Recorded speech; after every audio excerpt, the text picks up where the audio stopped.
Selamat pagi bagi kita semua. Saya mengharapkan saudara-saudara dalam keadaan sehat, kuat di dalam tangan Tuhan. Pada pagi hari ini kita akan mengadakan perkuliahan pembinaan keluarga gereja. Pertanyaannya saudara, mengapa penting bagi kita untuk mempelajari pembinaan warga gereja? Mengapa penting untuk kita mengetahui pembinaan warga gereja dan mengapa penting kita memahami pembinaan warga gereja? Pembinaan warga gereja adalah upaya pembinaan terhadap orang-orang percaya ke dalam persekutuan dengan Kristus, agar orang-orang percaya itu semakin dewasa, mandiri, dan mencapai kesempurnaan iman. Yang kedua, di dalam pembinaan warga gereja adalah upaya pembinaan untuk keterlibatan warga gereja kepada pemberitaan Injil dan pelayanan sosial. Ya, jadi tujuan pembinaan warga jemaat itu adalah agar gereja dalam hidup dan karyanya di dunia sungguh-sungguh menjadi gereja milik Tuhan dan difungsikan untuk mengambil bagian dalam karya keselamatan Allah bagi seluruh dunia. Ini bisa kita lihat dalam bukunya Borto Sudarmo, Pembinaan Warga Gereja Selaras dengan Tantangan Zaman.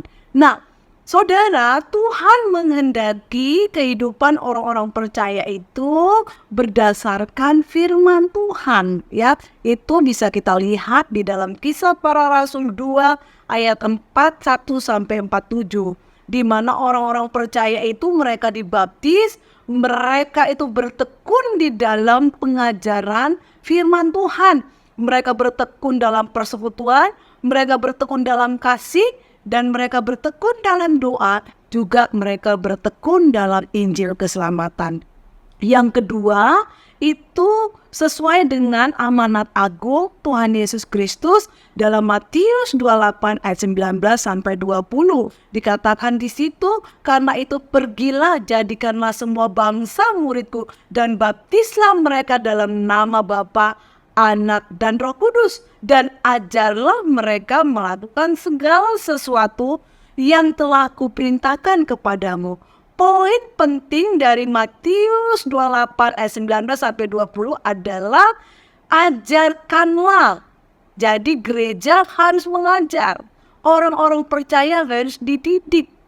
Menurut Calvin, orang-orang percaya yang baru percaya itu mereka mengalami kelemahan. Mereka belum terdidik, bahkan hidup mereka belum stabil. Artinya bahwa mereka itu kadang mereka kuat, kadang mereka lemah, ya.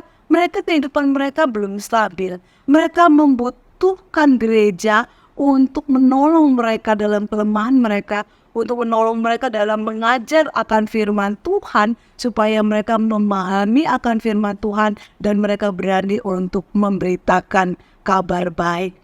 Ruang lingkup dari pembinaan warga gereja adalah anak-anak, dewasa, lansia, dan juga remaja.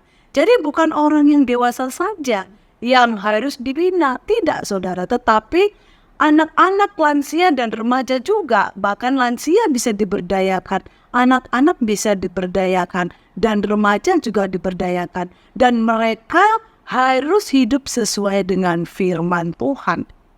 Nah, bagaimana Tuhan membina atau menjadikan orang-orang percaya dewasa di dalam Tuhan?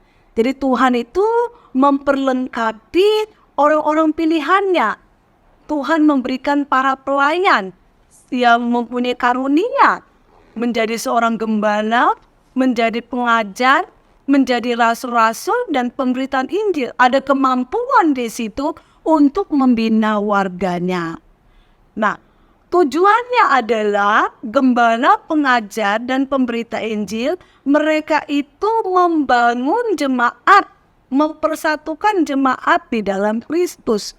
Dan supaya jemaat itu mempunyai kesatuan iman, pengetahuan akan Tuhan. Dan mereka dibina dalam kedewasaan dan pertumbuhan gereja sampai mereka bisa membangun diri mereka sendiri di dalam Kristus. Itu ada tertera di dalam Efesus 4 ayat 12 sampai 16. Jadi dibangun di dalam Kristus, memiliki kesatuan iman, lalu kedewasaan dan pertumbuhan rohani, membangun diri dalam Kristus. Dan dalam proses pertumbuhan gereja itu, Tuhan memberikan iman, kebajikan, pengetahuan, penguasaan diri, ketekunan, kesalehan. Pada ujungnya mereka bisa mengasihi sesama mereka, bukan hanya orang Kristen, tetapi juga orang-orang yang di luar Kristen. Mereka bisa melakukan pelayanan sosial dan mereka bisa pelayanan misi. Terima kasih, Tuhan Yesus memberkati.